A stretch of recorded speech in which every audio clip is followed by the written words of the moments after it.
ጤና ይስጥልን ክቡራትና ክቡራን ተመልካቾቻችን እንደምንውላችኋል። 7 ሰዓት ሆኖ ዜና ኢትዮጵያ በምዕራፍ 2 ተመልሷል። አብራችሁ እንድትቆዩ በአክብሮት ነው የምንጋብዘው።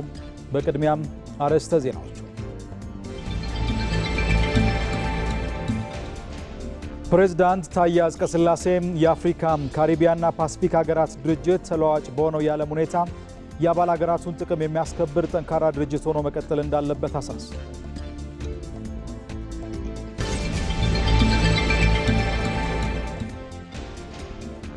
ኢትዮጵያም የምግብ ሉዓላዊነትን ለማረጋገጥና የኃይል አማራጭን ለማስፋት ቀድማ የጀመረቻቸው ስራዎች ውጤት እያሳዩ ነው።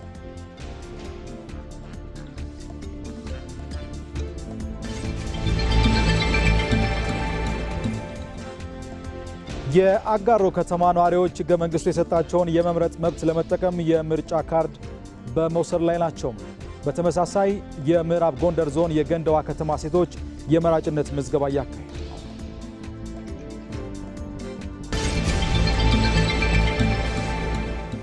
ከውጭ አሜሪካም በኢራን ውስጥ ለሳምንታት የሚቆይ የምድር የጦር ኦፕሬሽን ለማድረግ እየተዘጋጀች ባለችበት ቴህራን የአሜሪካውያን ወታደሮች መሬት ላይ ቢረግጡ በእሳት ይለበለባሉ ስትል አስጠንቅቃለች።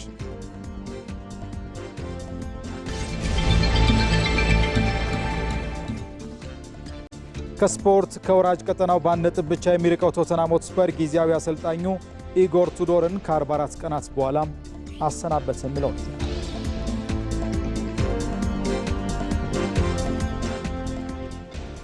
ተመልካቾች ከዜናዎቹ ጋር አሸናፊ እንዳለ አብራችሁ ቆይታ አደርጋለሁ። ከዚህ ከዋናው ስቱዲዮ እናንተ ከሚደርሱ ዘገባዎች በተጨማሪ ደግሞ በቀጥታ መስመሮች ላይ ተገኝተው ተጨማሪ መረጃዎችን የሚያጋሩን ሪፖርተሮቻችንም አሉ።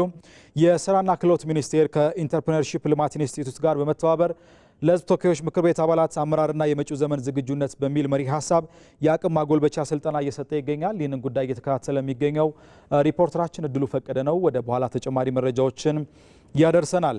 በሌላ በኩል በመከላከያ ሚኒስቴር የሰላም ማስከበር ማዕከል ዓለም አቀፍ የሰላም ማስከበር ማሰልጠኛ ኢንስቲትዩትና የተባበሩት መንግስታት የልማት ፕሮግራም ዩኤንዲፒ የድጋፍ ስምምነት ፊርማ አካሂደዋል። ይህንን ሁነት ደግሞ እየተከታተለ የሚገኘው ሪፖርተራችን ሞላ አለማየሁ ነው።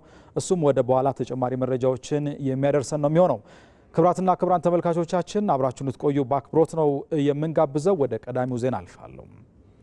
የአፍሪካ ካሪቢያንና ፓሲፊክ ሀገራት ድርጅት ተለዋዋጭ በሆነው የዓለም ሁኔታ የአባል ሀገራቱን ጥቅም የሚያስከብር ጠንካራ ድርጅት ሆኖ መቀጠል እንዳለበት ፕሬዝዳንት ታዬ አጽቀሥላሴ አሳሰቡ።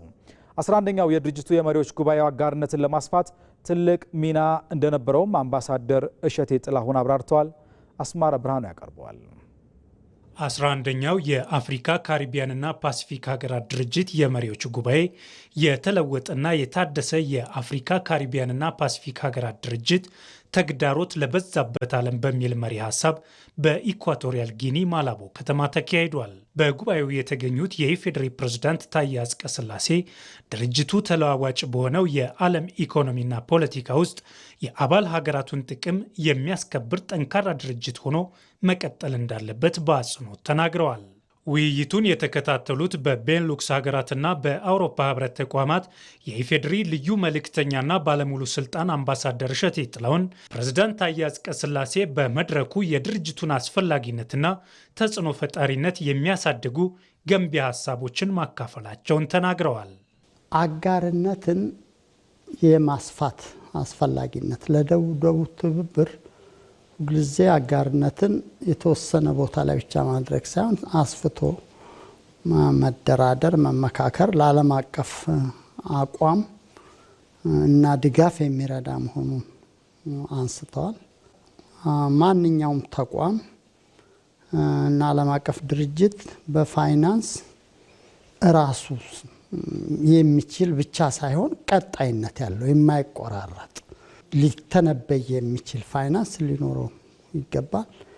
እንደ አምባሳደር እሸቴ ገለጻ ኢትዮጵያ የባለ ብዙ ወገን ግንኙነትን የመደገፍ የቆየ እሴትና መርህ ያላት ሀገር ናት። በዚህም የአፍሪካ ካሪቢያንና ፓሲፊክ ሀገራት ድርጅትን ከመሰረቱ ጥቂት ሀገራት አንዷ መሆኗን ጠቁመው ድርጅቱ እንዲጠናከርም የገንዘብ መዋጯን በአግባቡ ከመክፈል ጀምሮ በዲፕሎማሲው ዘርፍ ንቁ ተሳትፎ እያደረገች እንደምትገኝ ገልጸዋል።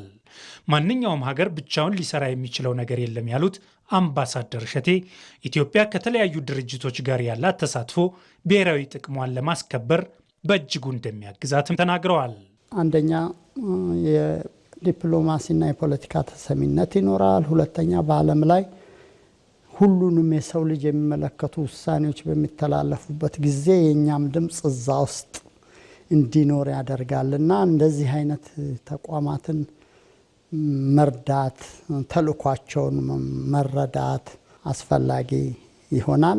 ማንኛውም ጠንካራ የሚባል የዓለም ሀገር የዲፕሎማሲ እና የብሔራዊ ጥቅም ፍላጎቶቹን ያለ ረዳት ያለ ድጋፍ ሊያራምድ አይችልም። ይልቁንም ደግሞ ታዳጊ ሀገሮች የአፍሪካ የካሪቢያንና የፓሲፊክ ሀገሮች በኢኮኖሚ ልማታቸው ወደ ኋላ የቀሩ ስለሆኑ ይህ መረዳዳትና መደጋገፍ አስፈላጊ ነው የሚሆነው። እነዚህን እድሎች በአግባቡ ለመጠቀም ኢትዮጵያን ጨምሮ የአፍሪካ ሀገራት ወጣቶቻቸውን በብዙ መልኩ ማዘጋጀት አለባቸውም ብለዋል። አፍሪካ ደግሞ በጣም ወጣት በፍጥነት የሚማርና የሚያድግ ሕዝብ ያለበት አህጉር እንደመሆኑ ይልቁንም ደግሞ ኢትዮጵያን በዚህ የተሻለ እድል ስላለን ራስን ማዘጋጀት በቋንቋ በሙያ ሰርቲፋይ በማድረግ የምንሰራውንና የምናጠናውን ሙያ እድሎችን የማስፋት ስራ ወደፊት በስፋት ይጠብቀናል። የአፍሪካ ካሪቢያን ፓሲፊክ ሀገራት ድርጅት እንደ አውሮፓውያን አቆጣጠር በ1975 በጆርጅ ታውን ጉያና የተመሰረተ ሲሆን በአሁኑ ወቅት 79 አባል ሀገራት አሉት። በአዋሽ ወንዝ ተፋሰስ በመስኖ እየለማ ያለው የሱፍ ምርት ለኢትዮጵያ የግብርና ሽግግርና ለተሻገረ ገጠር ራዕይ ስኬት ተደማሪ ሀብት ነው ሲሉ ምክትል ጠቅላይ ሚኒስትር ተመስገን ጥሩነህ ተናገሩ። ምክትል ጠቅላይ ሚኒስትሩ ይህንን ያሉት በአፋር ክልል ዱብቲ ወረዳ ተገኝተው በመስኖ እየለማ ያለውን የሱፍ ምርት በጎበኙበት ወቅት ነው። በስፍራው ተገኝተው ምልከታ ያደረጉት ምክትል ጠቅላይ ሚኒስትሩ በዱብቲ ወረዳ የለማው የሱፍ ምርት እንደ ቢጫው አበባ ተስፋን የሚያላብስና እንደተሰበሰበው ምርትም ተጨማጭ የብልጽግና አብነት ነው። ከዓመት እስከ ዓመት ዝናብ አጥር ለሆኑ አካባቢዎች ይህ የመስኖ ልማት ስራ እንደ ትልቅ የመማሪያ ሰነድ የሚያገለግል መሆኑን የጠቀሱት ምክትል ጠቅላይ ሚኒስትሩ እንበርታ፣ እናምርት፣ እንበልጽግ በማለት ለቀጣይ የልማት ስራዎች ጥሪ አቅርበዋል።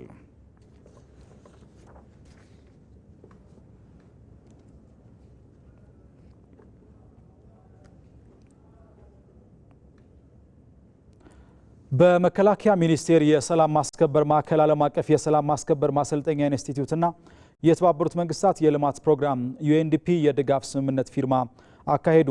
የጃፓን መንግስት በተባበሩት መንግስታት የልማት ፕሮግራም ዩኤንዲፒ አማካኝነት ስለ ዓለም አቀፍ የሰላም ማስከበር ማሰልጠኛ ኢንስቲትዩት ከ$100,000 በላይ ድጋፍ አድርጓል።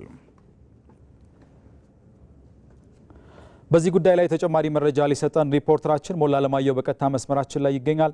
ሞላ እንደምን ውለሃል? ስምምነቱ ምን አበርክቶ ይኖረዋል? ጠቅለል ያለ መረጃ አድርሰን። መልካም አሸናፊ። በተለያዩ የዓለም ሀገራት ግጭቶች ሲከሰቱ የኢትዮጵያ መከላከያና ፖሊስ ሰራዊት ሰላም ማስከበር ረዘም ያለ ተሞክሮና አበርክቶ አላቸው። እንደሚታወቀው በቅርቡም የተባበሩት መንግስታት ድርጅት ለዚህ አበርክቶ እውቅና ሰጥቶ ነበረ። በብዙ ሺዎችና መቶዎች የሚቆጠሩ ሴቶችን የሚያሳተፈ የሰላም ማስከበር በተለያዩ ሀገራት ኢትዮጵያ አስተዋጽኦ የጎላ መሆኑ መገለጹ ይታወሳል። በዚህ ረገድ የኢትዮጵያ መንግስትም ይህንን ዓለም አቀፍ የሰላም ማስከበር ተቋማዊ ለማድረግ በመከላከያ ሚኒስቴር የሰላም ማስከበር ማዕከል አለ። በዛ ማዕከል ውስጥ ደግሞ ዓለም አቀፍ የሰላም ማስከበር ማሰልጠኛ ኢንስቲትዩት ይገኛል። ለዚህ ኢንስቲትዩት ድጋፍ የሚሆን ነው እንግዲህ በተባበሩት መንግስታት የልማት ፕሮግራም ዩኤንዲፒ አማካኝነት የጃፓን መንግስት $107,000 ድጋፍ ያደረገው። ድጋፉን አስመልክቶ በተለይም የዓለም አቀፉ የሰላም ማስከበር ማሰልጠኛ ኢንስቲትዩት ዋና አዛዥ ኮሎኔል ጌቱ ታዬና የዩኤንዲፒ ኢትዮጵያ ተወካይ ሳሙኤል ዶ ፊርማ ተፈራርመዋል። በዛሬው ዕለት ማለት ነው። ይህ በዋናነት ፊርማው ለአራተኛ ዙር የሚውል የሰላም ማስከበርና የግጭት አፈታት ላይ ተቋሙ እየሰጠ ላለው ስልጠና አጋዥ መሆኑን ኮሎኔል ጌቱ ገልጸዋል። ከዚህ በፊት ሶስት ጊዜዎች ስልጠና የመስጠቱንና አሁን ለአራተኛ ጊዜ ከተለያዩ የዓለም ሀገራት የተውጣጡ በሰላም ማስከበር ዙሪያ ላይ እንዲሁም በግጭት አስተዳደር ላይ ስልጠና ይሰጣል ኢንስቲትዩቱ። ይህ ለአራተኛ ዙር ለሚሰጠው ስልጠና ነው ድጋፉ እየተደረገው።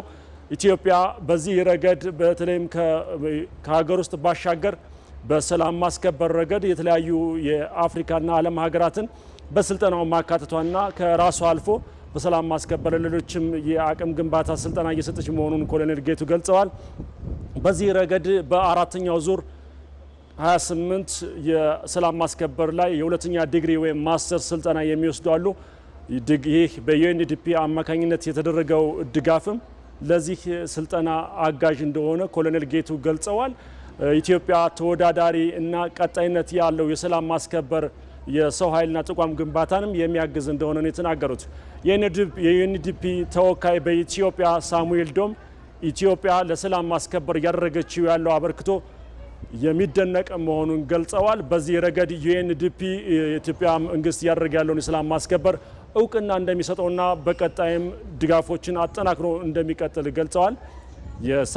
የጃፓን በኢትዮጵያ የጃፓን ኤምባሲ ተወካይም ተገኝተው ነበረ። የጃፓን መንግስት ለሰላምና ለግጭት አስተዳደር የሚሰጠውን ድጋፍ በዘላቂነት እንደሚቀጥልና ኢትዮጵያም በአህጉሩም ሆነ በዓለም አቀፍ ደረጃ ለሰላምና ለግጭት አፈታት እያደረገችው ያለን አበርክቶ አድንቀዋል። ይህ የኢትዮጵያ መንግስት ያገኘው የዛሬው ድጋፍ ተቋሙንና የሚሰጠውን ስልጠና በማጠናከር ረገድ ከፍተኛ አስተዋጽኦ እንደሚኖረው ነው የተገለጸው። ለአሁን ያለ መረጃ ይህን ይመስላል። ሞላ፣ ለመረጃዎቹ እናመሰግናለን። ጥሩ ቀን ይሆናል።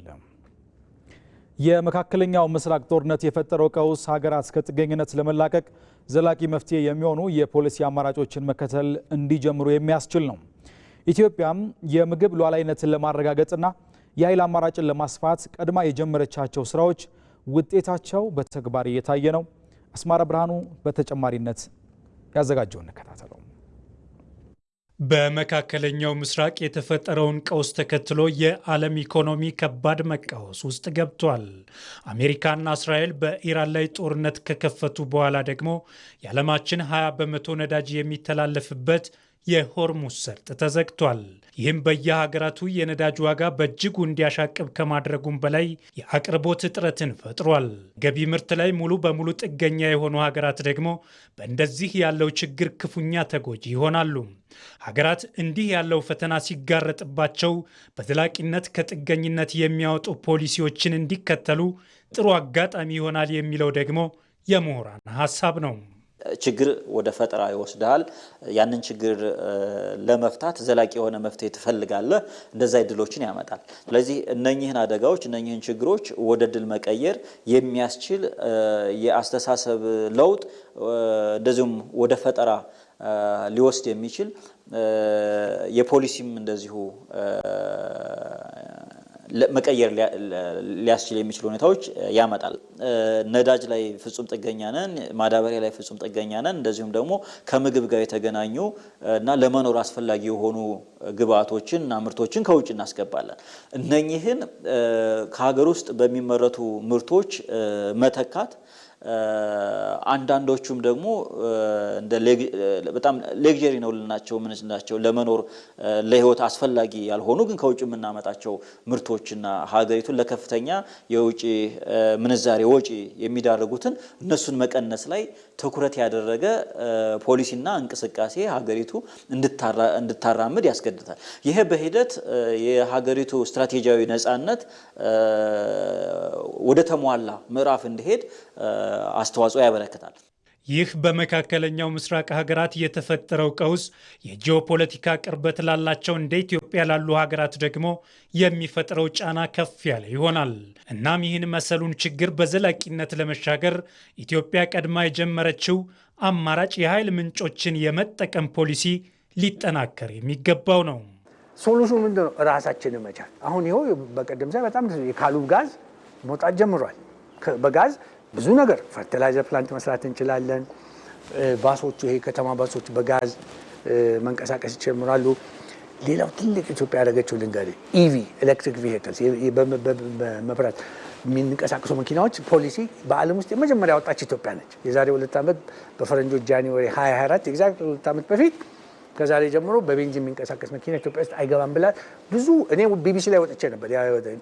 ትልቅ ስቶሪ ነበር። እንዴት ኢትዮጵያ እንዴት ታዳጊ ሀገር ዛሬ ይኸውልህ ዊ ሉክ ጉድ አይደለም። ያ ፖሊሲ ሉክ ስማርት። እነዚህ ራስን የመቻል እርምጃዎች የፖሊሲ ነፃነትን የሚፈጥሩ በዲፕሎማሲያዊ ግንኙነቶች ወቅትም በእጃዙር እጅ ከመጠምዘዝ የሚታደጉ ናቸው። በምግብ ራስክን አልቻልክም ማለት በሌሎች ኃይሎች የመዘወር እድል ከፍተኛ ይሆናል። ይሄ ማለት ደግሞ የፖሊሲ ነጻነት የለህም ማለት ነው። የፖሊሲ ነጻነት ከሌለ አንተ ሉዓላዊነት የተሟላ አይሆንም። ሉዓላዊነት የተሟላ ማለት አንድ የትኛውንም የምታራምደውን ፖሊሲ በራስህ ልክ ቀርጻ ተተገብራለህ ማለት ነው። ሀገር ውስጥ የማምረት እንቅስቃሴ ማድረግ የምትችል ከሆነ የተሟላ ሉዓላዊነት ጉዞህን መጓዝ ትችላለህ። ያ የተሟላ ሉዓላዊነት የፖሊሲ ነጻነት ይሰጥሃል። የፖሊሲ ነጻነት ካለህ ደግሞ የትኛውንም ፖሊሲ በራስህ አቅም በራስህ መንገድ የመቅረጽ የመፈጸም ነጻነት ይሰጣል። ኢትዮጵያ ባለፉት ዓመታት በራስ ምርት ራስን ለመቻል ያደረገቻቸው ንቅናቄዎች ብሔራዊ ጥቅምን ያስጠበቁ ግንኙነቶችን ለማድረግ የሚያስችሉ መሆናቸውም እየታየ ነው። ከወቅታዊ ዓለም አቀፍ ሁኔታ ጋር በተያያዘ ባጋጠመው የነዳጅ እጥረት በተለይ ነዳጅን ከውጭ የሚያስገቡ ሀገራት ችግሩን ለመቋቋም የተለያዩ እርምጃዎችን እየወሰዱ ነው። በኢትዮጵያም ጠቅላይ ሚኒስትር አብይ አህመድን ጨምሮ የሚመለከታቸው ተቋማት ነዳጅን በቁጠባ ከመጠቀም ጋር የተያያዙ ጥሪዎችን አስተላልፈዋል። ጥሪውን ተከትሎ የብዙሃን ትራንስፖርት ድርጅቶች የተለያዩ የመፍትሄ አማራጮችን እየወሰዱ ነው። ሂሩት እምቢያለም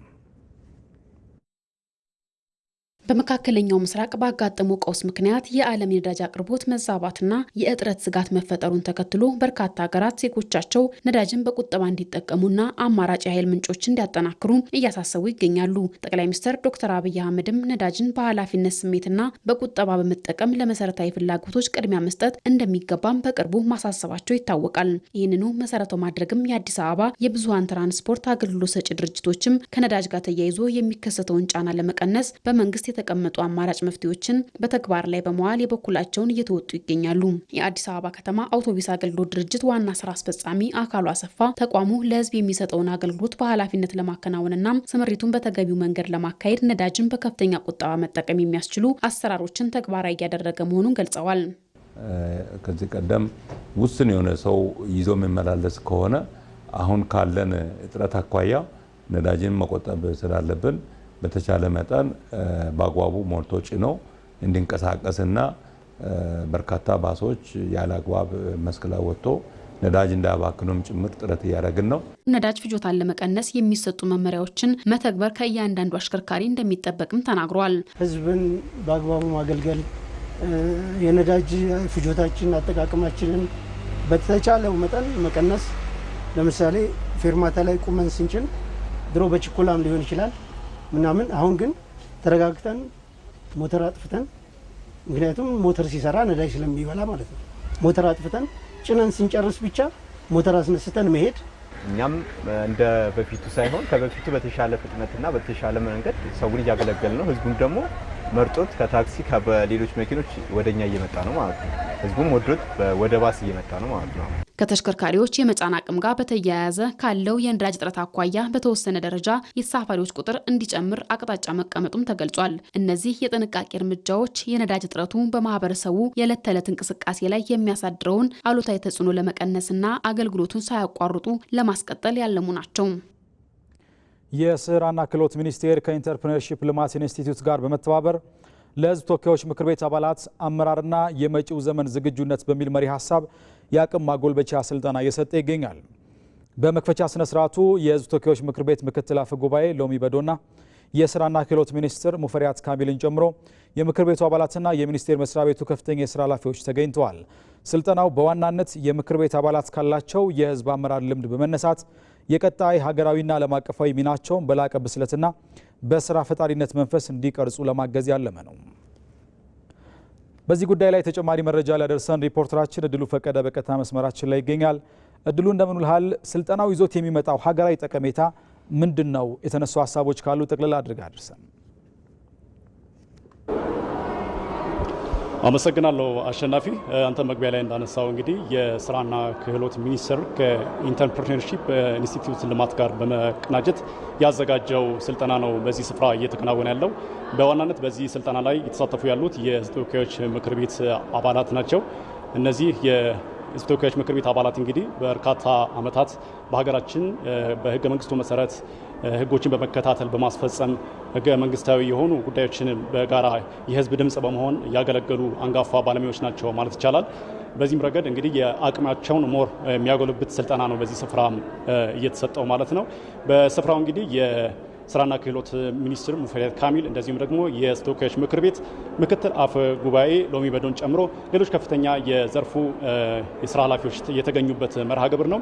በመርሃ ግብሩ ላይ በዋናነት የተነሳው ሀሳብ የሕዝብ ተወካዮች ምክር ቤት አባላት ባለፉት ዓመታት በርካታ ስራ እንደሰሩ ህዝብን እንደመሩ ያንን በማስታወስ ያለፉትን ዓመታት የጠንካራ ጎናቸውንና ደካማ ጎናቸውን በመገምገም ለቀጣይ ሀገራዊ ተልዕኮ በምን አይነት መልኩ መዘጋጀት አለባቸው የሚለውን ሀሳብ አንግቦ የመጣ ስልጠና ነው። ይህ ስልጠና በስልጠና ወቅት እንግዲህ በዋናነት ዓለም እንግዲህ እንደሚታወቀው በተለዋዋጭነት ይታወቃል። አሁን በተለይ ያለንበት ዘመን ይህንን ዘመን ዋጅተው የወደፊት የኢትዮጵያን እድል ፋንታ የተሻለ ለማድረግ ደግሞ ከነዚህ አመራሮች የተሻሉ ነገሮች ይጠበቃሉ።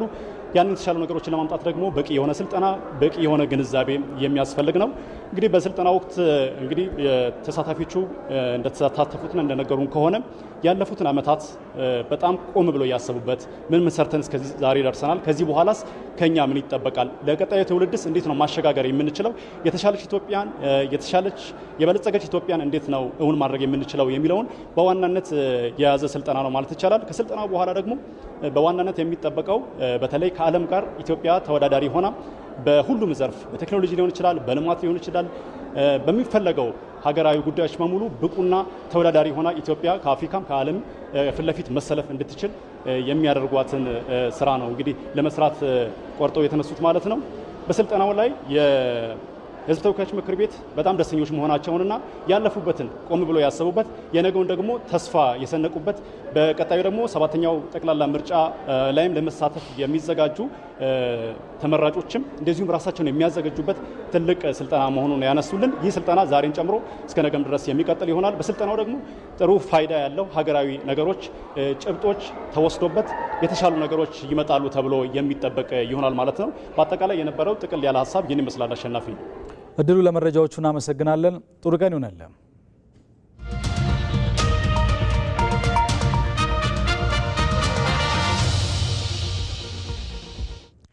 ዜጎች ይበጀኛል የሚሉትን የአስተዳደር ስርዓት በድምጻቸው ማጽደቅ መቻላቸው ለዲሞክራሲያዊ ስርዓት መጎልበት አንዱ ማሳያ ነው።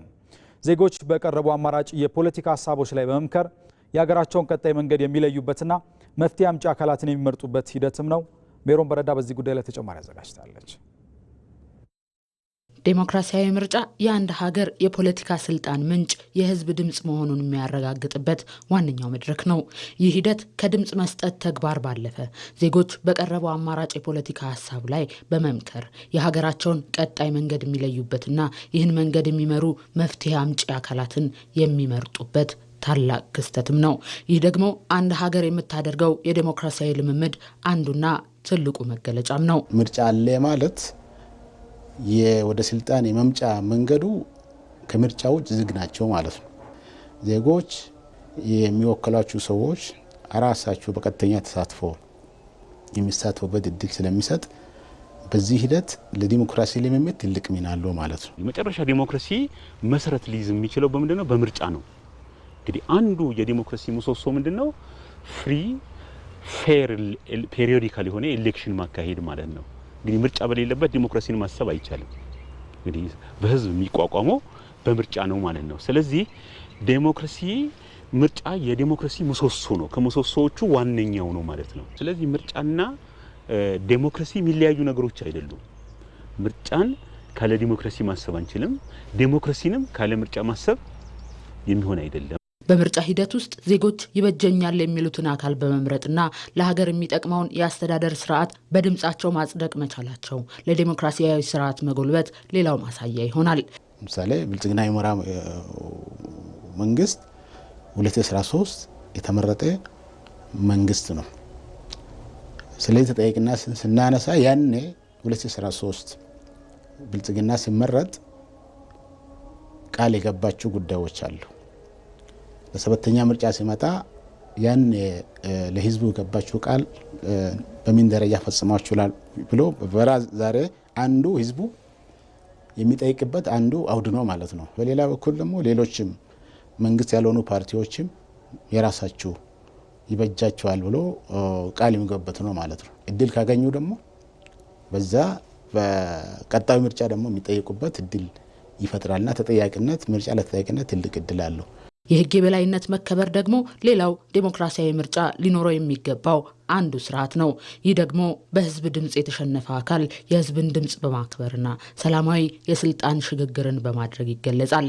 ምርጫን የሚያስብ ፓርቲ ካለ፣ ምርጫ የሚያስቡ ተወዳዳሪዎች ካሉ ይሄ ስልጣን የሚመነጨው ከማን ነው ብለዋል? ከህዝብ ነው ብለዋል። ይሄ መርሳት የለባቸውም በልባቸው ውስጥ። ይሄን ከረሱት ነው በአቋራጭ እንሄዳለን እንደዚህ እናደርጋለን። ያ አይደለም። ህዝብ ሉዓላዊ ነው ካል፣ ምርጫ ደግሞ የሉዓላዊነቱ መገለጫ ነው ካል ምንድነው የሚሆነው ማለት ነው? ህዝብ አዋቂ ነው አይደል እንዴ? ህዝብ አያቅም ብለን አንነሳም። ጥቅሙን ያውቃል፣ ጉዳቱን ያውቃል። ስለዚህ ምርጫውን ያውቃል፣ ቅደም ተከተሉን ያውቃል። ስለዚህ ይሄንን ሐሳብ ይዞ ከመጣ በኋላ የመጨረሻው ውሳኔ የሚሰጠኝ ማን ብሎ ነው የመጣው? ህዝብ ነው ብሎ ነው። ስለዚህ ይሄንን ደግሞ መቀበል የመጀመሪያው መሰልጠን ነው። ውጤቱ እንኳን ቅሬታ ቢኖረው ለዛ የተቀመጠ አግባብ አለ አይደለ? ያንን ለመዳኘት የተቋቋሙ ነፃ የሆኑ ፍርድ ቤቶች አሉ። እዛ ነው የሚካሄደው። ለምን? እነዛም የህዝቡ ምንድናቸው? የሉዓላዊነቱ መገለጫ ናቸው። ጠንካራ የዴሞክራሲያዊ ልምድ የሚገነባው በምርጫ ሂደት ውስጥ የሚታዩ ስኬቶችን በማስቀጠልና ድክመቶችን በማረም በመሆኑ ኢትዮጵያ ዴሞክራሲያዊ ምርጫን ታካሄድ ዘንድ የምርጫ ተዋንያን ድርሻ የማይተካ መሆንም ይኖርበታል። ሰባተኛው ጠቅላላ ምርጫ ከብሔራዊ መታወቂያ ጋር እንዲተሳሰር መደረጉ የድምጽ ማጭበርበርን በማስቀረት የምርጫውን ታማኒነት ከፍ ያደርገዋል አሉ የኢንፎርሜሽን ቴክኖሎጂ ምሁራን። ፋይዳ ብሔራዊ መታወቂያ ትክክለኛ መረጃ ለማግኘት የሚያግዝ ቁልፍ መሳሪያ በመሆኑ ዜጋዎች ተጠቃሚ እንዲሆኑ በማድረግ ባለድርሻዎች ሚና መጫወት አለባቸውም ተብሏል። ተመስገን ተስፋዬ ተጨማሪ አለው። ዲጂታል ኢትዮጵያን እውን ለማድረግ በሚደረገው ጥረት በቀጣዮቹ 5 ዓመታት ውስጥ ሁሉም ኢትዮጵያውያን የፋይዳ ዲጂታል መታወቂያ ተጠቃሚ እንዲሆኑ ታቅዶ እየተሰራ ይገኛል። መንግስት ይህንን እቅድ ከግብ ለማድረስ የተለያዩ ዘዴዎችን በመተግበርም ላይ ነው። በተቋማት የሚሰጡ አብዛኛዎቹ አገልግሎቶች የፋይዳን አስፈላጊነት እንደ ቅድመ ሁኔታ የሚጠይቁም ሆነዋል። ከቅርብ ጊዜ ወዲህ ደግሞ ይህ መታወቂያ ለጠቅላላ ምርጫ ውጤታማነት የራሱን ድርሻ ሊወጣ እንደሚችል ታምኖበት ሂደቱን በማቀናጀት እየተሰራ ነው። በተለይም ድግግሞሽንና የማንነት ማጭበርበሮችን በመከላከል የጠቅላላ ምርጫውን ታማኒነት ከፍ ለማድረግ ያለው አበርክቶ የላቀ መሆኑን የወላይታ ሶዶ ዩኒቨርሲቲ የኢንፎርሜሽን ሲስተም ትምህርት ክፍል ምሁራን ገልጸዋል። ዱፕሊኬሽን የሚባለው ነገር ወይም ድግግሞሽ የሚባለው ነገር ይሄ መታወቂያ ይፈታል። ምርጫው ላይ ደግሞ አምኔታ እንዲኖርም ጭምር ያደርጋል ማለት ነው። ግልጸኝነት ያለው ምርጫ እንዲሆንም ያደርጋል ብዬ ነው ማስበው እና ከምርጫ ጋር በተያያዘ ትልቅ ፋይዳ አለው ብዬ ነው የምወስደው። የምርጫ ስርዓቱን ትክክለኛነትን ተደራሽነት እንዲኖር ያደርገዋል። የድምጽ መጭበርበር አይኖርም። ሪደንደንሲ ተደጋጋሚ የሆኑ መታወቂያዎች አይኖሩም። ተደጋጋሚ የሆኑ መረጃዎች አይኖሩም እና ምርጫው ፍትሃዊና ፍትህ ያለው ምርጫ እንዲኖር ያደርጋል። ያ አድቫንቴጁ ደግሞ ማህበረሰቡ ግልጽ የሆነ ምንም አይነት ከቅሬታ ነፃ የሆነ ትችት የሌለበት ምርጫ እንዲካሄድ ይረዳዋል። ኢትዮጵያ በ2030 ዲጂታል ኢትዮጵያን እውን ለማድረግ በምታደርገው ጥረት ውስጥ ፋይዳ ዲጂታል መታወቂያ ቁልፍ ሚና እንደሚጫወት የሚናገሩት ምሁራኑ መታወቂያው እንደ ቅድመ ሁኔታ የሚጠየቅበት አሰራር እየጎለበተ እንደሚሄድ በመገንዘብ ሁሉም ዜጋ በእጁ ማስገባት እንዳለበትም ይመክራሉ። እያንዳንዱ ሰው ይጠቅመኛል ብሎ ግዴታዬ ነው መብቴ ነው ብሎ መያዝ እንዳለበት ይሰማኛል። ስለዚህ ህብረተሰቡ ነቃ ብሎ ተሳታፊ በመሆን መንግስት ብቻ አይደለም እያንዳንዱ ተደራሽ አካላትም ሰፖርት በማድረግ ማህበረሰቦች እያንዳንዱ ግለሰብ የፋይዳ መታወቂያ እንዲይዝ ቢደረግ የተሻለ ነው ብዬ አስባለሁ። ፋይዳ ዲጂታል መታወቂያ ከዚህ በፊት ሰነድ ያልነበረው ዜጋ በቀላሉ የሰነድ ባለቤት እንዲሆን በማድረግ አመኔታን የሚያጎለብት በመሆኑ ከዘመኑ ጋር አብሮ ለመሄድ ከቴክኖሎጂ መልካም ጎን የሚገኘውን ጥቅም በሚገባ ለማጣጣም መሽቀዳደም እንደሚያስፈልግም ተጠቁሟል። የምዕራብ ጎንደር ዞን የገንዳዋ ከተማ ሴቶች በምርጫ ወቅት ድምጻቸው ያለውን ዋጋ በመገንዘብ የመራጭነት ምዝገባ እያካሄዱ ነው። ለዜጎች መብትና ለሀገር እድገት ቅድሚያ የሚሰጥ መንግስት እንዲመሰረት ዋጋ ያላት ድምጻቸውን በካርዳቸው እንደሚሰጡ አረጋግጠዋል። ራሄል ፍሬው ምርጫ ዜጎች በሀገራቸው ጉዳይ ላይ ባለቤትነታቸው የሚረጋገጥበት ዴሞክራሲያዊ ስርዓት ነው። ዜጎች ወደ ምርጫ ጣቢያ በመሄድ የሚሰጡት ድምጽ የሀገራቸው ሉዓላዊ ስልጣን ባለቤትነታቸው የሚረጋገጥበትም ጭምር ነው። በምዕራብ ጎንደር ዞን የገንደ ውሃ ከተማ ነዋሪዎች በምርጫ ወቅት አንድ ድምጽ ያላትን ዋጋ እንረዳለን ይላሉ። ለዚህም በድምጻቸው ለሚመሰርቱት መንግስት የስልጣን ምንጭ የሚያደርጋቸውን የመራጭነት ካርዳቸውን እያወጡ ነው። ይመራናል፣ ያስተዳድረናል የሚለው መንግስት ለመምረጥ ካርድ እየወሰድኩ ነው። ምርጫ ቦርዱ አሰጣጡ ጥሩ ነው። በየቀጠናችን ራሱ የምርጫ ቦርድ ካርድ መውሰጃ ራሱ ተዘጋጅቷል ቦታ ህዝቡ እንዳይንገላታ የተደረገው ነገር ጥሩ ነው። ይመራናል የምንለውን በነጻነት እንድንመርጥ ካርድ ወስድ መጥቻለሁ። የ5 ዓመቱን ምርጫችን አሁን የምንጠቀምት መብታችን አሁን ስለሆነ የምንፈልገውን ነገር ለሀገር ይጠቅማል፣ ለህዝብ ይመራል፣ አገር ያስከብራል፣ ሰፋ ያለ እድገት ያመጣል የሚለውን ሚዛናዊ አድርገን እኛ ከራሳችን ጋር በነጻነት ልንመርጥ መተናል ካርድ ልወስድ። ምርጫ ዜጎች የአካባቢያቸውንና የሀገራቸውን መሪ ፓርቲና ግለሰብ በቀጥታ የሚወስኑበት ሰላማዊና ዴሞክራሲያዊ ስርዓት በመሆኑ ለዜጎች ደህንነትና ለሀገር እድገት ቅድሚያ የሚሰጠው እንዲመረጥ ድምጻችንን እንሰጣለን ይላሉ። መንግስት ለመምረጥ ራሳችን በልባችን አስበን ምርጫ ካርድን የምናወጣበት ቀን ነው የመጣው። እንደ ሀገርም እንደ ክልልም በጣም በጥሩ ሁኔታ አካባቢያችን ለማስመረጥ ይመራናል፣ ያስተዳድረናል፣ ልጆቻችን ያስተምራል የሚለው መንግስት ለመምረጥ ዝግጁ ሆኜ ወደ ቀበሌ 1 መጥቻለሁ። ማህበረሰቡ በተቀመጠበት ሳጥን ግድ ቅስቀሳ ሳይፈልግ ይሆነኛል የሚለው መንግስት በጥሩ በፍቷን መገፋፋት በሌለው ወጥቶ እንዲመርጥ መልእክት አስተላልፋለሁ። ዜጎች የሀገራቸውን ዕጣ ፈንታ የሚወስነውን እድል መጠቀም የሚችሉት የምርጫ ካርዳቸውን ሲይዙ ነው የሚሉት የገንደ ውሃ ከተማ ነዋሪዎች እድሜው 18 ዓመትና በላይ የሆነ ሁሉ የዜግነት ኃላፊነቱን ሊወጣ እንደሚገባም ያሳስባሉ። ግንቦት 24 ቀን ለሚመረጠው ምርጫ ደግሞ ሁሉም የወሰደውን ካርድ እንዳይጥል በጥንቃቄ አስቀምጦ ያገለግለኛል፣ ይመራኛል የሚለውን መንግስት ለመምረጥ ተዘጋጅተናል ማለት ነው። እናቶችም ሴቶችም ወጣቶችም እንደዚህ ይጠቅመናል፣ ይረዳናል የሚሉትን መንግስት ለመምረጥ እንደኔ የመጣው ካርድ እንዲያወጡ እመክራለሁ።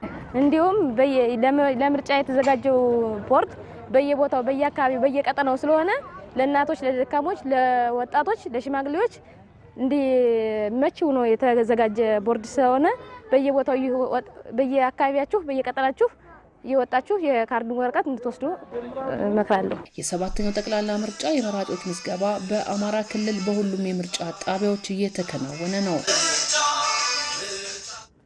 የአጋሮ ከተማ ነዋሪዎች ህገ መንግስቱ የሰጣቸውን የመምረጥ መብት ለመጠቀም የምርጫ ካርድ በመውሰድ ላይ ናቸው።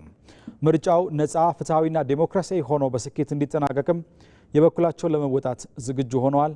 ጌታቸው ባልቻ ተጨማሪ አለው። በዲሞክራሲያዊ ስርዓት ግንባታ ምርጫ የማዕዘን ድንጋይ ሆኖ ያገለግላል። ዜጎች በራሳቸው ጉዳይ ላይ በቀጥታ የሚወስኑበት ዋነኛ መሳሪያም ነው። ታዲያ ይህ ይረጋገጥ ዘንድ ዜጎች በሂደቱ የሚያደርጉት ተሳትፎ ወሳኝነት አለው። ለመራጭነት የሚያበቃውን ካርድ መያዝ ደግሞ በድምፅ መስጫው ዕለት ህገ መንግስቱ የሰጠንን መብት እንድንጠቀም ያስችለናል። የአጋሮ ከተማ ነዋሪዎችም የምርጫ ካርድን በመውሰድ የመምረጥ መብታቸውን ለመጠቀም ዝግጁ ሆነዋል። ምርጫ ለአንድ ሀገር ወሳኝ ነው። ምርጫ ሲኖር ነው ዲሞክራሲያዊ ስርዓት የሚኖረው። እኛም ባገኘነው እድል ተጠቅመን በምርጫው ለመሳተፍ ዝግጁ ነን። ከኛ የሚጠበቀውን ዝግጅትም አድርገናል። ለነውንጋ ኦጋሸኒት ጨራ ዱፉ ምርጫ በየ5 ዓመት የሚመጣ እድል ነው። በዚህ እድል ተጠቅመን ያስተዳድረናል የምንለውን ለመምረጥ ሁላችንም የምርጫ ካርድ እየወሰድን ነው። ፓርቲ ብዬ ከነ ጨሲሱ ደንደው ሀገራችንን የሚያሻግር ፓርቲ ለኔ ይጠቅመኛል ያልኩትን ፓርቲ ለመምረጥ ዝግጁ ነኝ። ለመምረጥ የሚያስችለኝንም ካርድ ወስጃለሁ። 7ኛው ጠቅላላ ምርጫ ነፃ፣ ፍትሐዊና ዴሞክራሲያዊ ሆኖ በስኬት እንዲጠናቀቅ የአጋሮ ከተማ ነዋሪዎች የበኩላቸውን አስተዋጽኦ ለማድረግም ዝግጁ ናቸው። ፊለነው በራ አደና ምልኬሱ ዳፊ የዘንድሮው ምርጫ የተሳካ እንዲሆን ከኛ የሚጠበቀውን ድርሻ እናበረክታለን። የኔ ቤተሰቦችም ምርጫ ካርድ ወስደዋል። በእኔ በኩል ለምርጫው ስኬታማነት የሚያስፈልገውን አበርክቶ እወጣለሁ። አኑሙሪኮ ወጋ 46 እኔ እድሜ 76 ነው። በዚህ እድሜ በሁሉም ምርጫዎች ተሳትፌያለሁ። የዘንድሮ ምርጫ ከእስካሁኖቹ የበለጠ ስኬታማ እንደሚሆን እምነት አለኝ። እኔም በምርጫው ንቁ ተሳታፊ በመሆን የድርሻዬን ለማበርከት ዝግጁ ነኝ። ምርጫ የዜጎች የፖለቲካ ተሳትፎ የሚረጋገጥበት ትልቁ መድረክ በመሆኑ እድሜያቸው ለመምረጥ የደረሱ ሁሉም ኢትዮጵያውያን የምርጫ ካርድ ወስደው መብታቸውን ወደ ተግባር እንዲቀይሩም የአጋሮ ከተማ ነዋሪዎች ጥሪ አቅርበዋል። መራጮች በዘንድሮ ምርጫ የነቃ ተሳትፎ እንዲኖራቸው የመራጭነት ካርዳቸውን በጊዜ መውሰድ ይገባቸዋል። የቤንሻንጉል ጉሙዝ ክልል ርዕሰ መስተዳድር አሻድሊ ሐሰን በግንቦት ለሚካሄደው 7ኛው ጠቅላላ ምርጫ የክልሉ ሕዝብ የመራጭነት ካርዱን እንዲወስድ መልእክት አስተላልፈዋል። ኢትዮጵያውያን በምርጫው ተሳታፊ በመሆን ኢትዮጵያን የማሻገር ኃላፊነት እንዳለባቸውም ገልጸዋል። ምርጫ ቦርድ ባስቀመጠው ጊዜ ሰሌዳ መሰረት የመራጮች ምዝገባ እንዲጠናቀቅ መላው ያልተመዘገቡ ዜጎች የምርጫ ካርዱን በእጁ እንዲያስገባ በንቂስ ወጥቶ በዚህ በቀረው 10 ቀን ባልሞላ ጊዜ ውስጥ ጠቅላላውን ምርጫ ላይ የሚሳተፉ ዜጎቻችን የምርጫ ካርድ ወይ ደግሞ ምርጫ ላይ እንዲሳተፉ በነቂስ እንዲሳተፉ ካርዳቸው እንዲወስዱ ጥሪዬን በዚህ አጋጣሚ ማስተላለፍ ይፈልጋለሁ። እንደ ሪፖርተራችን ነስረዲን ሐሚድ ዘገባም ርዕሰ መስተዳድሩ ከአሶሳ ዞን ቡልዱግሉ ወረዳ ነዋሪዎች ጋር የተወያዩ ሲሆን የክልሉ ሕዝብ ምርጫው ነጻ፣ ሰላማዊና ዲሞክራሲያዊ ሆኖ እንዲጠናቀቅ ትብብር የማድረግ ኃላፊነት እንዳለበትም አንስተዋል። መላው የቤኒሻንጉል ጉሙዝ ክልል ሕዝብ የመንግስትን ጥረት በመደገፍ ምርጫ ቦርድ በሚያስቀምጠው አሰራርና መመሪያ መሰረት በመከተል ምርጫችን ነጻ ሆኖ ሰላማዊ ሆኖ እንዲጠናቀቅ በዚህ አጋጣሚ አደራ ለማለት እፈልጋለሁ ማለት ነው።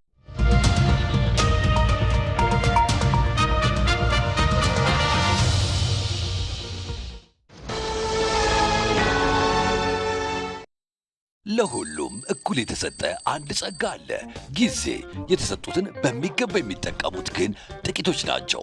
ዘመናዊነት ማለት ራስን ከዘመኑ ጋር ማራመድ እንጂ ሌላ አይደለም። የኢትዮጵያ ንግድ ባንክ 24 ሰዓት አገልግሎት የሚሰጥ ስማርት ቅርንጫፎችን ከፍቷል። ይህን ወሳኝ የባንክ አገልግሎት ምዕራፍ ከሚያስተዋውቁት ከመጀመሪያዎቹ መሃል መሆኔ ደስታ ይሰጠኛል። ደንበኞች በስራ ሰዓት ስራቸው ላይ ቆይተው ረጋ ብለው 24 ሰዓት ወደሚሰሩት ስማርት ቅርንጫፎቻችን መጥተው ፈጣን አገልግሎት ሲያገኙ እርካታቸውን ፊታቸው ላይ ያለው።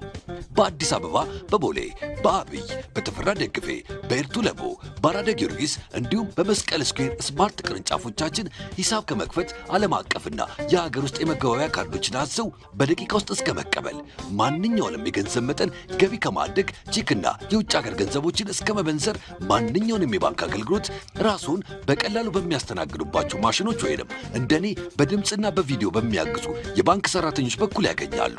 በነገው የባንክ አሰራር ላይ ዛሬ ስለምናገለግሎት ደስ ይለናል። የኢትዮጵያ ንግድ ባንክ ሁሌም የሚተማመኑበት ባንክ። ተመልካቾች ከኢትዮጵያ ቴሌቪዥን በቀጥታ ስርጭት ወደ እናንተ እየደረሰ የሚገኘው ዜና ኢትዮጵያ እንደቀጠለ ነው። ኢትዮጵያም የወጣቶቿን የቴክኖሎጂ ክህሎት በአግባቡ መጠቀም ከቻለች ከራሷ አልፋ ቀጠናውን መጥቀም የምትችልበት እድል መኖሩ ይነሳል። ከውጭ የሚገቡ የቴክኖሎጂ ውጤቶችን በሀገር ውስጥ መተካት የሳይበር ሉዓላዊነትን የመጎናጸፊያ ሰፊ እድል ስለመኖሩም የዘርፉ ባለሙያዎች ይገልጻሉ። ሪፖርተራችን ሳራ ሳለስላሴ የቴክኖሎጂ ሉዓላዊነትን ማረጋገጥ በሚቻልበት እድል ላይ ባለሙያዎችን አነጋግራ ተከታዩን ዘገባ አሰናድታለች። የቡና .ኮም ሀሳብና ምርት ያላቸው ሰዎች የእጅ ስራዎችን ጨምሮ የተለያዩ ምርቶቻቸውን የሚያስተዋውቁበትና የሚሸጡበት አውታር ነው። በተመሰረተ የ1 ዓመት ከ7 ወር ቆይታውም ከ38,000 በላይ ተጠቃሚዎች ተመዝግበው እየተጠቀሙበት መሆኑን የቡና .ኮም መስራች ምንተስኖት ፍስሐ ይናገራል። የሱ ቪዲዮ የሚሰራው ኮንተንት ደስ የሚላቸው ከሆነ ላይክ ሼር ከሚያደርጉ ባሻገር የባዮአቸው ላይ ያለው ሊንክ በመንካት የሻይ የቡና እያሉ ከ10 ብር ጀምሮ እስከ 100,000 ብር ድረስ ቲፕ የሚሰጡበት መንገድ ነው። ማንም ግለሰብ ያለውን ዲጂታል ፕሮዳክት ፒዲኤፍ፣ ኢቡክ፣ አሴት ኤኒ ዲጂታል የሆነ ነገር የቡና .ኮም ሊስት አድርጎ ገንዘብ የሚያገኝበት ወይ ያን ፕሮዳክት የሚሸጥበት ነው። አሁን በራስ አቅም በሀገር ውስጥ የሚበለጽጉና የዕለት ተዕለት እንቅስቃሴን ማቅለል እንዲሁም ከዲጂታሉ ዓለም ጋር የሚያቀራርቡ ቴክኖሎጂዎች እየተበራከቱ መጥተዋል። የዲጂታል ገንዘብ ዝውውር ዋስትናን ለማስጠበቅም ከሌሎች ሀገር በቀል የቴክኖሎጂ ውጤቶች ጋር በቅንጅት እየሰሩ መሆኑን ምንተስኖት ገልጿል። የቡና.ኮም አሁን ጊዜ እየሰራ ያለው ከቻፓዎች ጋር ነው። ስለዚህ ፔመንታችን ፕሮሰስ የሚደረገው ቻፓዎችን ተጠቅመን ነው። ስለዚህ በጣም ሴኪዩር ነው፣ በጣም ፋስት ነው። በጣም ነው የእኛም ፕላትፎርም ሳፖርት ያደረገው። ክሬተሮች በቀላሉ እርን እንዲያደርጉ ረድቷቸዋል። እኛም በቀላሉ ያገኙትን ገንዘብ ለነሱ ሙቭ እንድናደርግና ትራንስፈር እንዳደርግ በጣም ሲምለስ የሆነ ፕላትፎርም ነው የሰሩት። ብዙ ወጣቶችና ብዙ ያንግ ሴቶች ይህን ፕላትፎርም ተጠቅመው ኢንካም ማግኘት ወይም ገቢ ማግኘት ጀምረዋል ማለት ነው። መሰል የቴክኖሎጂ ስራዎች መበራከታቸው ደግሞ ቴክኖሎጂን የማምረት የካበተ አቅምን በመገንባት ለዓለም ገበያ ማቅረብ የሚቻልበት መንገድ መሆኑን የዲጂታል ትራንስፎርሜሽን አማካሪው እስክንድር መስፍን ይናገራሉ። በሀገር ልጆች የተመረቱ ፕሮዳክቶች ደንበኞቻቸው ኢትዮጵያዊ ብቻ እንዳይሆኑ ማድረግ እንችላለን። ፔመንት ሲስተሙን ከአፍሪካ ፔመንት ሲስተም ጋር እያገናኘን ወደ አፍሪካ ገበያ የሚገቡበትን ማስቻል እንችላለን። ይህን ስናደርግ ምን ይሆናል ማለት ነው? ዲጂታል ኢትዮጵያ ለኢኮኖሚው ከዚህ በፊት ከነበረው ኤክስፖርት ከምናደርጋቸው የሚታወቁ የኤክስፖርት ዘርፎች በተጨማሪ አንዱ የጂዲፒውን የሚደግፍ አንድ ኢኮኖሚ ይሆናል ማለት ነው። 2000 በላይ ዲጂታል ፕሮዳክቶች አሉ። የቡና.ኮም ላይ በጣም ትልቅዬ ፖቴንሻል ነው ያለው ወጣቶች ጋር በዚህ ጊዜ ማለት በተለይ አይቲ መስክ ሶፍትዌር ላይ አፕሊኬሽኖችን መስራት ላይ በጣም ትልቅ ፖቴንሻል አለ። ይሄን ፖቴንሻል ሙሉ ለሙሉ ከተጠቀምን ሜቢ ከውጭ ሀገር የሚሰሩ ፕላትፎርሞች እኛ ሀገር ላይ ዶሚኔት ላያደርጉ ይችላሉ። ስራዎችም ለመሰራት ሀገር ውስጥ ያለ ካምፓኒ ወደ ውጭ ሀገር ላይሄድ ይችላል። እዚሁ ሀገር ውስጥ ሆኖ ያን ነገር ሶሉሽኑን ፕሮቫይድ የሚደረግበት ነገሮች ሊመቻቹ ይችላሉ ብዬ አስባለሁ። ይህም የሳይበር ደህንነትን ለማረጋገጥና የቴክኖሎጂ ሉዓላዊነትን እውን ለማድረግ የሚደረገውን ጥረት የሚያፋጥን ነው። ብዙዎቹ ቴክኖሎጂ የሚጠቀማቸው ሃርድዌሮች ወይም ቱሎች፣ መሳሪያዎች ከውጭ ነው የምናመጣቸው። ስለዚህ ከሀገር ውስጥ መስራት እንችላለን። ሀገር ውስጥ ኢኖቬት ማድረግ እንችላለን። መረጃዎቻችን ወደ ውጭ እንዳይሄዱ እዚሁ ሀገር ውስጥ ማስቀመጥ እንችላለን። ይህንን ስናደርግ የቴክኖሎጂ እድገታችንን የሚደግፈን ከውጭ የምንገዛው ፕሮዳክት ሳይሆን ከሀገር ውስጥ የምናመርተው የቴክኖሎጂ ውጤቶች ናቸው የሚሆኑ። ስለዚህ ወደ ምን ያስኬደናል ማለት ነው? የዲጂታል ሉዓላዊነትን እንፈጥርበታለን ማለት ነው። ኢትዮጵያ ያቀደችው ዲጂታል 2030 ስትራቴጂ እውን እንዲሆን እንደምን ተስኖት ያሉ ወጣቶችን ማበረታታት አስፈላጊ ነው።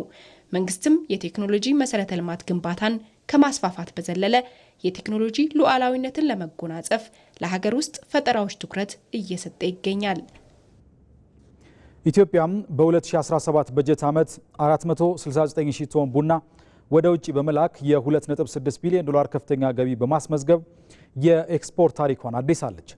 ይሁን እንጂ ኮንትሮባንድ፣ የጥራት ችግርና የምርት ክምችት ዘርፉ ካለበት አቅም አንጻር አሁንም ዋነኛ እንቅፋቶች ሆነው ቀጥለዋል። የኢትዮጵያ ቡናና ሻይ ባለስልጣን ወደፊት ዋጋ ይጨምራል በሚል የተሳሳተ መረጃ ምርት የሚያከማቸው አርሶ አደሮችና ነጋዴዎች በሀገራዊ ጥቅም ላይ እንቅፋት እየሆኑ መሆናቸውን ማስጠንቀቁ የሚታወስ ነው። ባለስልጣኑ በዘርፉ የታየውን የ2.6 ቢሊዮን ዶላር ገቢ ለማስቀጠልና የዓለም ገበያ የሰጠውን ምቹ አጋጣሚ ለመጠቀም በቀጣይ 3 ወራት የተከማቸ ምርትን ለዓለም ገበያ ለማቅረብና የዲጂታል ግብይት ስርዓትን ለማስፋፋት ከፍተኛ ርብርብ እያደረገ ይገኛል። በዚህ ጉዳይ ላይ ሪፖርተራችን ወይንሸት ደጀኔ ያዘጋጀችው ዘገባ አለ።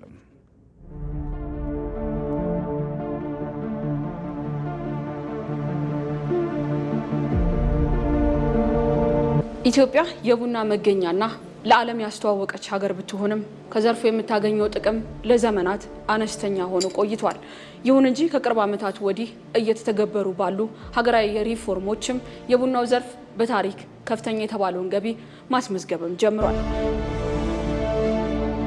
የኢትዮጵያን የ20 ዓመታት የቡና ጉዞ ስንመለከት አስገራሚ እድገትም እየታየበት ይገኛል። በ1994 ዓ.ም 110 ሺህ ቶን ቡናን በመላክ ከ162 ሺህ ዶላር በላይ ገቢ ተገኝቶ ነበር። ይህ ግን በ2017 በጀት ዓመት መጠኑ ወደ 469 ሺህ ቶን በማደግ ከ2.6 ቢሊዮን ዶላር በላይ ገቢ ተገኝቷል። ይህ በኢትዮጵያ የቡና ንግድ ታሪክ ከፍተኛው ገቢ ሆኖም ተመዝግቧል።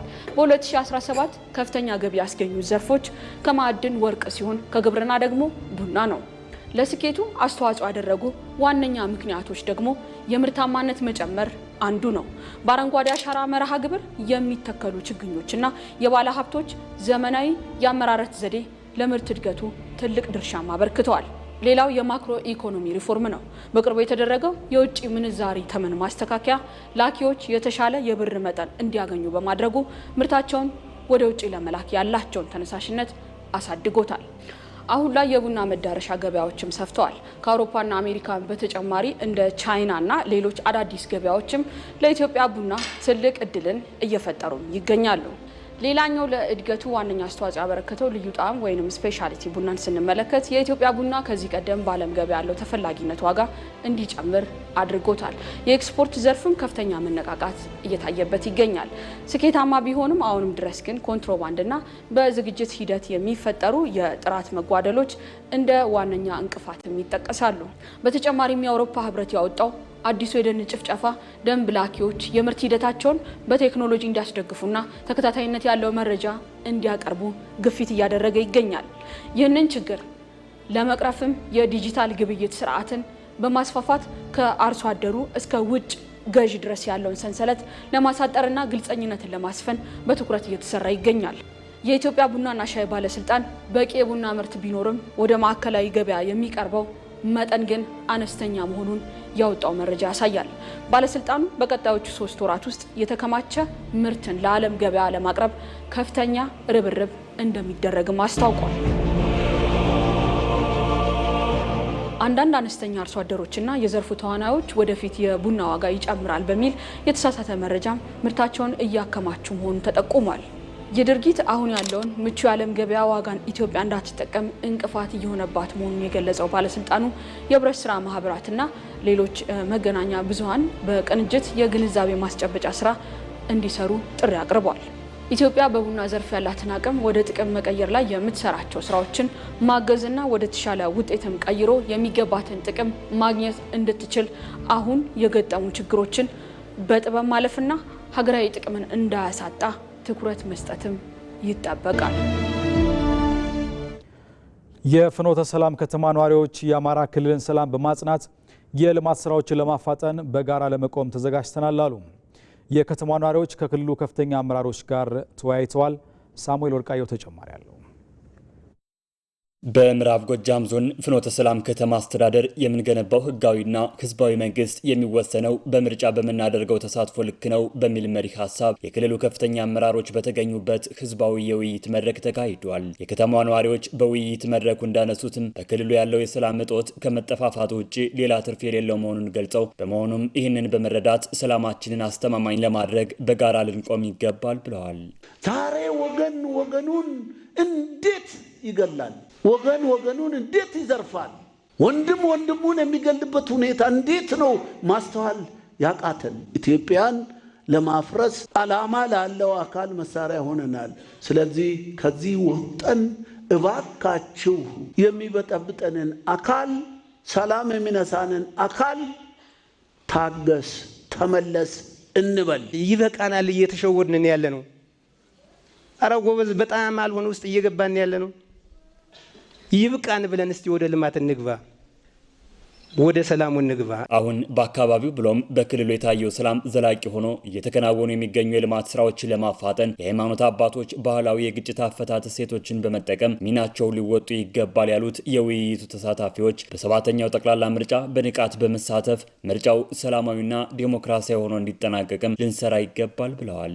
በባህላዊና በሃይማኖታዊ በሆኑ እሴቶች አማካኝ በማድረግ ውይይቱን እንዲፈታ ቀድሞ የሚሰሩት የሃይማኖት አባቶችና የሀገር ሽማግሌዎች ናቸው እንደ አካባቢያችን እና እነሱም የበኩላቸውን ድርሻ መወጣት ይኖርባቸዋል። የሚበጀንን ስራ አብረን እንስራ፣ እንወያይ፣ እንመካከር ተባብለን አብረን እንሁን።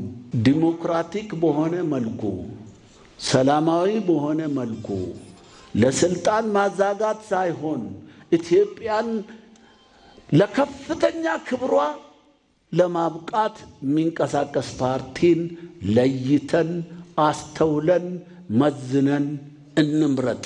በዚህ በሰለጠነ ዘመን ሀገርን መምራት የሚቻለው በምርጫና የተሻለ ሀሳብ በማምጣት መሆኑን የገለጹት በምክትል ርዕሰ መስተዳድር ማዕረግ የገጠር ልማት ዘርፍ አስተባባሪ ዶክተር ድረስ ሳሉ የታጠቁ ኃይሎች ይህንን በመገንዘብ ወደ ሰላም ሊመለሱ ይገባል ብለዋል። ይወዳደር፣ ሀሳብ ካለው በሀሳብ ያሸንፍ፣ ከስሜት እንጽዳ። ይህ ጠበንጃ አንጋችነት ይቁም። ችግሮች ሲኖሩ በማስረጃ ላይ ተመስርቶ መታገል መንግስትን ያስፈልጋል። እንደዚህ ምርጫ ሲመጣ ደግሞ ያልተገባ ነገር ያደረገ ካለ በምርጫ ጋር ሊቀጣል እንጂ ጠበንጃ ተይዞ እርስ በርስ እየተገዳደሩ የሚገነባ ሀገር የለም። በምክትል ርዕሰ መስተዳድር ማዕረግ የማህበራዊ ዘርፍ አስተባባሪ ዶክተር ሙሉነሽ ደሴ በበኩላቸው የመንግስትና ህዝብን የሰላም ጥሪ የተቀበሉ የቀድሞ ታጣቂዎችን ወደ መደበኛ ህይወታቸው የመመለስ ስራዎች ተጠናክረው መቀጠላቸውን ገልጸዋል። ሌሎችም ይህንን ፈለግ በመከተል ወደ ሰላም እንዲመለሱም ጠይቀዋል። ሰባተኛው ጠቅላላ ምርጫ ሰላማዊ ሆኖ እንዲጠናቀቅም ማህበረሰቡ ሚናውን እንዲወጣም ጠይቀዋል። የታጠቁና የመለስናቸው ለሰላም ጥሪውን አምነው የተቀበለው የመጡ ወጣቶቻችንን ይቅር ብላችሁ አቅፋችሁ ደግፋችሁ ስለ ወገንተኝነታችሁን አሳይታችሁ ለሰላማዊ ህይወታቸው የመንግስት ሰራተኛውን ወስነናል፣ ወደ መንግስት ስራው እንዲመለስ ብለናል። ሌላውን በየምንችለው ሁሉ ትሪት እናደርጋለን። ህዝቡም ይቅር ባሏቸውና ወደ ሰላማዊ ህይወታቸው እንዲመለሱ የምችሉትን ያህል አድርጉ። ምርጫችን ሰላማዊ መንገድ እንዲሆን እንደ መንግስት ይህን ማመቻቸትም ግዴታ አለብን። ይህንን ሰላማዊ እንዲሆን እናንተን ይዘን ነው የምናመቻቸው። በውይይት መድረኩ የተጀማመሩ የልማት ስራዎች ተጠናክረው እንዲቀጥሉ በነዋሪዎች ዘንድ የተጠየቀ ሲሆን ክልሉ የማህበረሰቡን ተጠቃሚነት የሚያረጋግጡ የልማት ስራዎችን ለማፋጠን በትኩረት እንደሚሰራም ተመላክቷል። በምስራቅ ወለጋ ዞን ከ55,000 በላይ ተማሪዎች የዘንድሮውን የክልልና ሀገር አቀፍ ፈተና ይወስዳሉ። የዘንድሮውን የ12ኛ ክፍል ሀገር አቀፍ ፈተና በስኬት ለማካሄድ የሚያስችል የቅድመ ዝግጅት ስራ በስፋት እየተከናወነ ነው። ሩት ወርቁ በኦሮሚያ ክልላዊ መንግስት በምስራቅ ወለጋ ዞን በያዝነው ዓመት 25318 ተማሪዎች የ6ኛ፣ 21410 የ8ኛ እና 8318 ተማሪዎች የ12ኛ ክፍል ክልላዊና ሀገር አቀፍ ፈተና ይወስዳሉ። በዞኑ የትምህርት ጥራትን ለማሻሻል ዘርፈ ብዙ ስራዎች እየተሰሩ እንደሆነ የገለጹት የዞኑ ትምህርት ጽሕፈት ቤት ኃላፊ አቶ ተመስገን ገቢሳ የዘንድሮውን የ12ኛ ክፍል ሀገር አቀፍ ፈተና በበይነ መረብ ለመስጠት የሚያስችሉ የግብአትና የመሰረተ ልማት ስራዎች እየተከናወኑ መሆኑን ተናግረዋል። 19 የፈተና ሴንተሮችን ወይ ማዕከል አዘጋጅተናል። ከዛም ደግሞ 10ዎቹን አጠናቀን ኢንተርኔት ሙሉ ፋሲሊቲ የሚያስፈልጉ ነገሮችን አጠናቀን ጨርሰን ተማሪዎቹ አሁን በዚህ ሰዓት የኦንላይን ፈተና በኮምፒውተር ሙከራ እያደረጉ ነው ያሉት። በጊዜው ይፈተናሉ ማለት ነው። በቀሩትም ሴንተሮች ላይ አስፈላጊ የሆኑ ፋሲሊቲዎችን ለማሟላት እየሰራን እንገኛለን። በምስራቅ ወለጋ ዞን በዋዩ ቱቃ ወረዳ 1578 የሚሆኑ ተማሪዎች የ6ኛ፣ 8ኛ እና 12ኛ ክፍል የክልልና ሀገር አቀፍ ፈተና የሚወስዱ ሲሆን ከአምናው የተሻለ ውጤት ለማስመዝገብ አስፈላጊው የቅድመ ዝግጅት ስራ እየተከናወነ መሆኑን የወረዳው ትምህርት ጽሕፈት ቤት ኃላፊ አቶ ኤባ ከረዩ ገልጸዋል።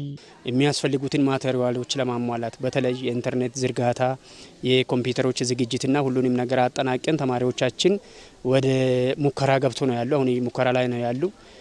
ከዚህ ጎን ደግሞ አስተማሪዎች ለተማሪዎች ሺቶችን እያዘጋጁ ያለፉትን ትምህርቶች ያለፉትን ፈተናዎችን እያዘጋጁ ተማሪዎችን በማለማመድ ላይ ይገኛሉ።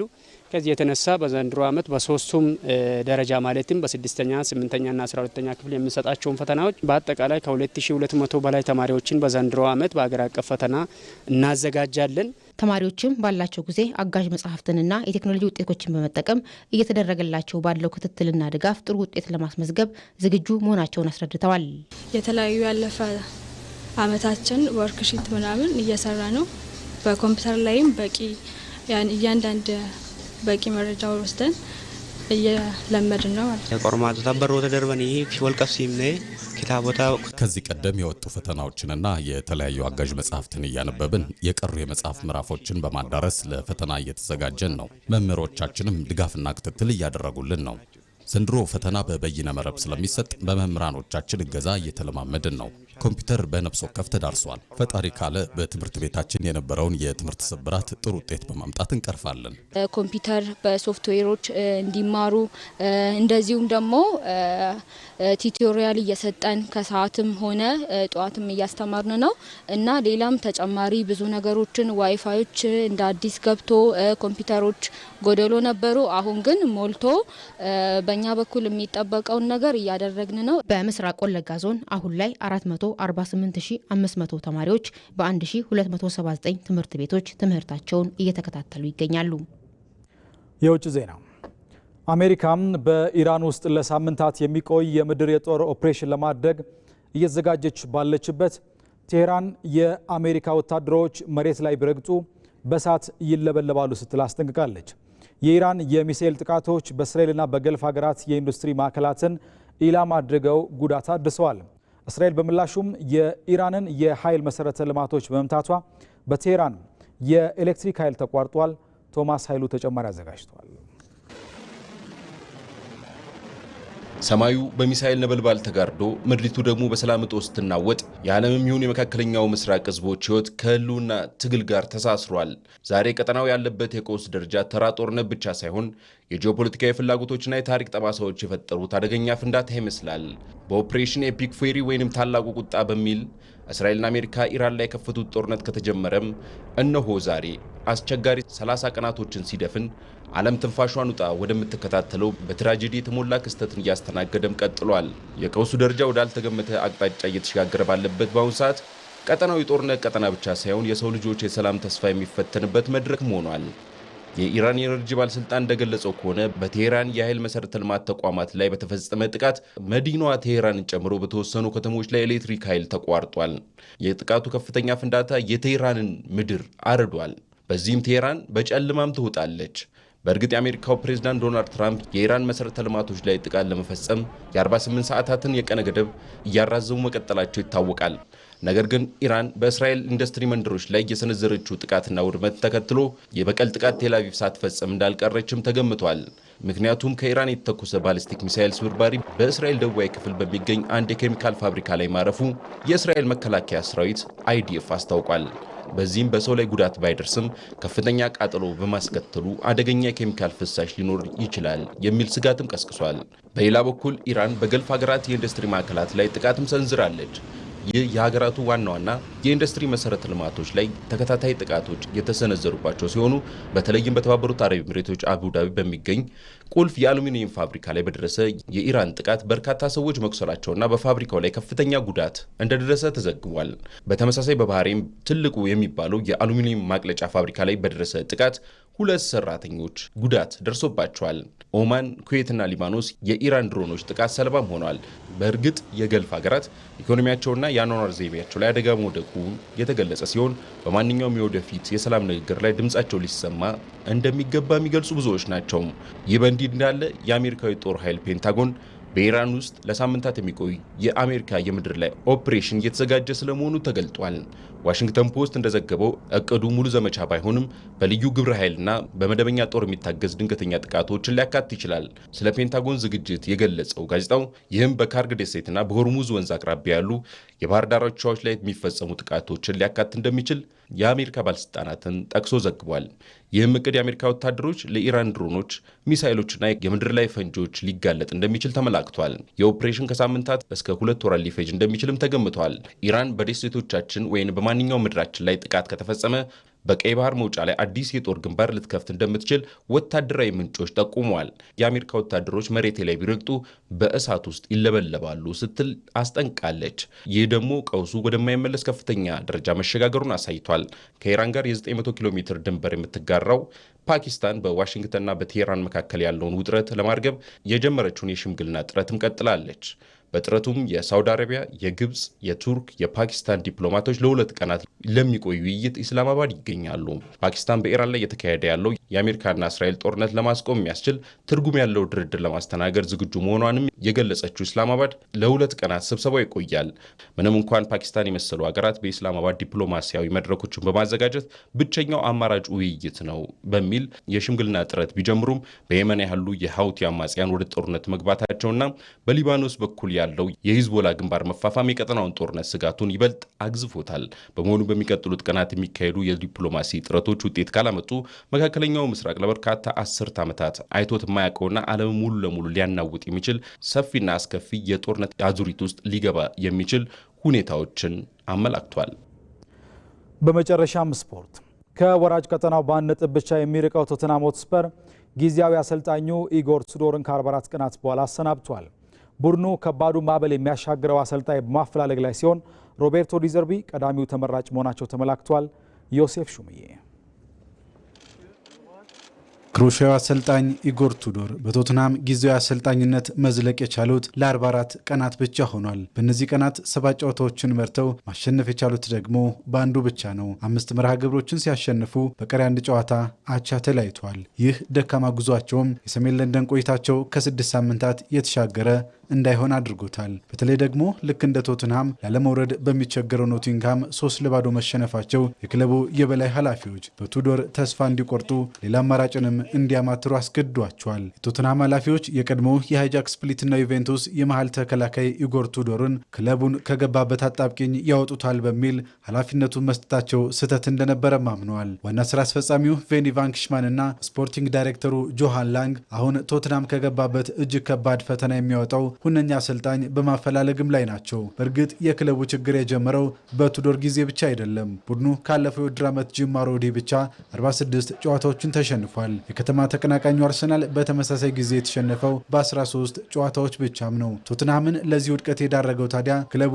ከሜዳ ላይ ፍክክር በበለጠ ለሌሎች ጉዳዮች ትኩረት በመስጠቱ እንደሆነ ይነገራል። የክለቡ ስታዲየም ከአውሮፓ ምርጦች መካከል አንደኛው ነው። የኤንኤፍኤል ጨዋታዎችን አስተናግዷል።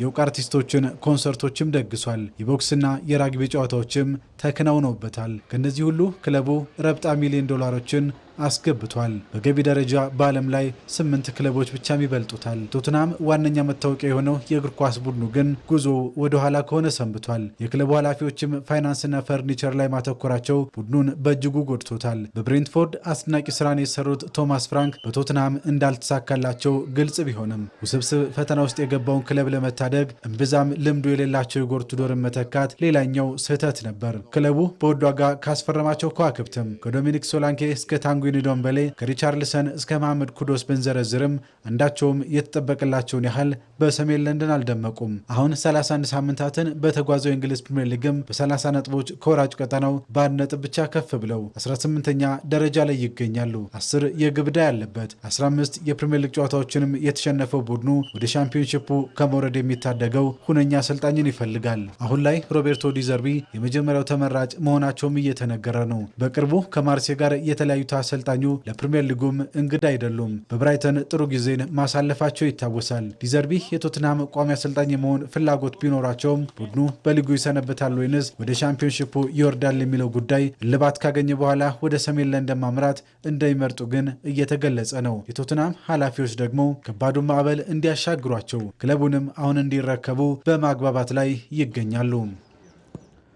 ተመልካቾች ከ6 ሰዓት አንስቶ በቀጥታ ስርጭት ወደ እናንተ ሲደርስ የቆየው ዜና ኢትዮጵያ በተከታተላችሁት መንገድ ተጠናቋል። አብራችሁን ስለነበራችሁ ከልብ እናመሰግናለን። ዜናውን እየመራው አሸናፊ እንዳለ ከመላው ስቱዲዮና የስርጭት